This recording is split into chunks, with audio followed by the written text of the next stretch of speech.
Would you like to know how to improve your university essays? If you would, stick around.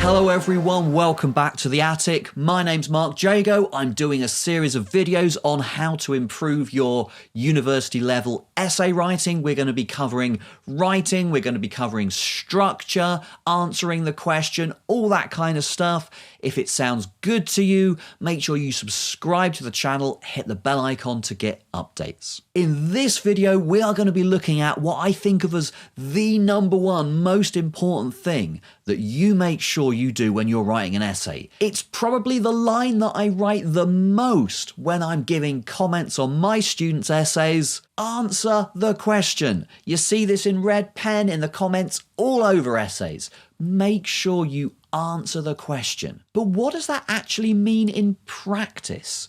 If I'm telling you to answer the question and you think, well, I've spent 2,000 words talking about this topic, what haven't I done? What is it you want me to do, Mark?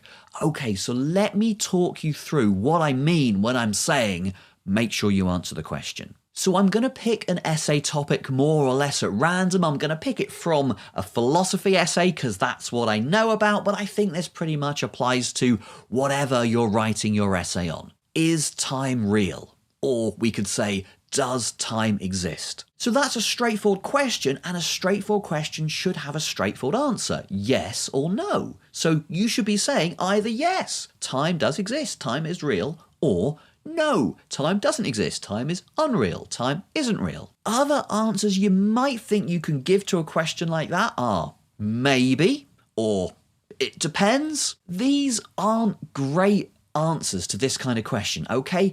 Yeah, you can say maybe, it depends. I mean, look, everything in philosophy depends, and there's always a bit of maybe about these things because these questions are difficult. That doesn't mean that they are good essay answers, right? Obviously it depends. Obviously there's going to be a bit of maybe in there, but what I'm asking you to do, if I'm asking you to write an essay on is time real, I want to know what your answer is.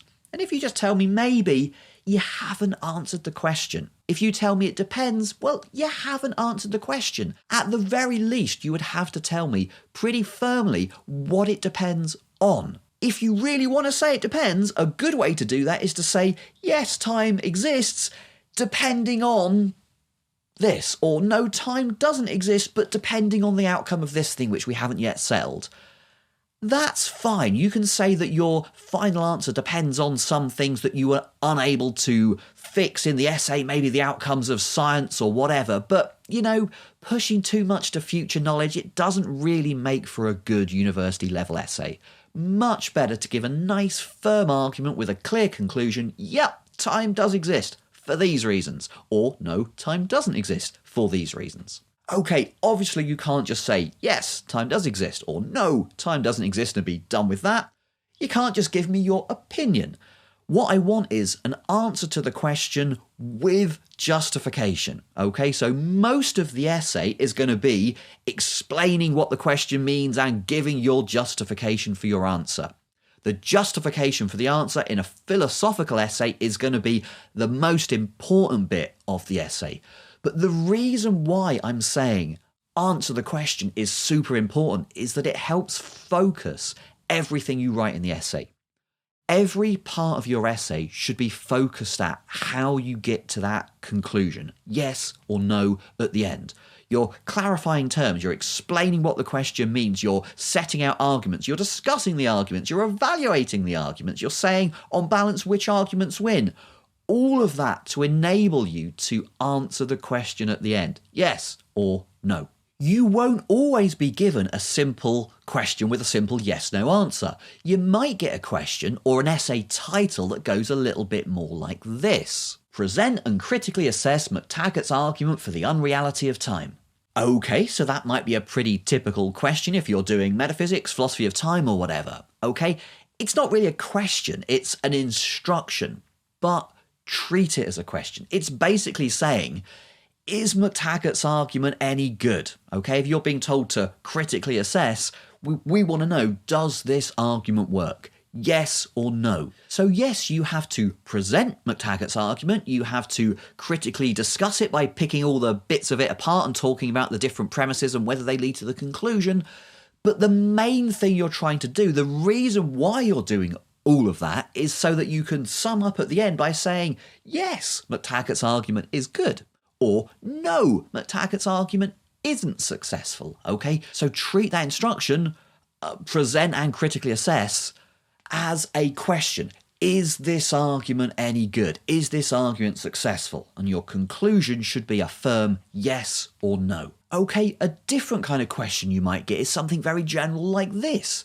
What is it to be a woman? Now here, if you get this question and it's in a philosophy essay, you're not being asked to relay experiences of womanhood or whatever.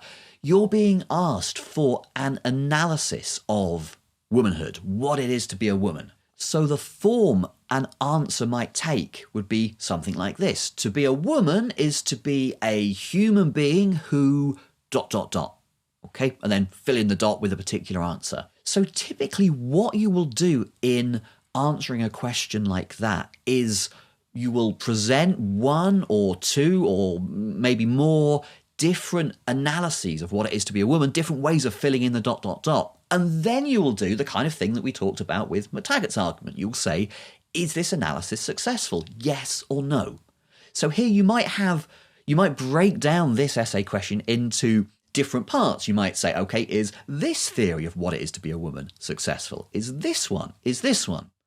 And your overall conclusion might be that the most successful one is this one. Or your conclusion might be that none of these are that successful. If you want to say that no theory of what it is to be a woman is successful, I would be a little bit careful with that kind of conclusion because, in philosophy, every theory has its problems. What I would really want to hear is, which, in your opinion, is the best? Okay, so I'm asking you a question. What is it to be a woman? I want to know what, in your opinion, is the best theory that goes to be a woman is to be ...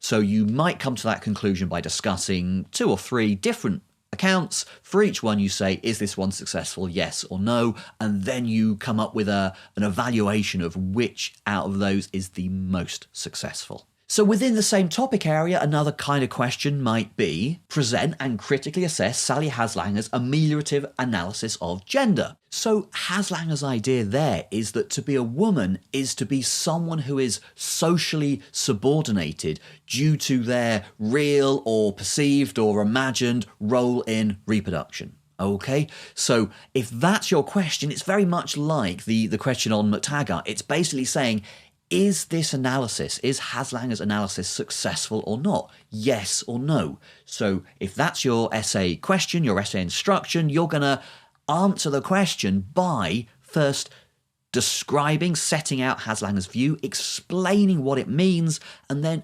analysing it and answering the question, is it successful? Yes or no? Same principles apply here as they did earlier. It's much better to give a clear conclusion, yes or no, than to kind of shrug and say, well, maybe it depends, who knows. Okay, so we've been talking about the importance of answering the question. So let's suppose we've got all of that down, right? We know how important it is to answer the question. Nevertheless, you can still find yourself in a situation where you're really trying to answer the question, but you miss that target. And that can be because the flow, the logic of your argument doesn't quite add up, okay? You try to answer the question, but the logic of your argument doesn't quite take you there. So that can be quite a tricky thing to address. I'm going to show you how to do that in the next video. So by the time you've watched that one, you're definitely going to have all the tools you need to answer the question. Okay, so if you found this video useful, why not subscribe to the channel, hit the bell icon to get updates. Thank you so much for watching. Any questions, leave me a comment below. It would be great to hear from you, and I hope to see you back next time.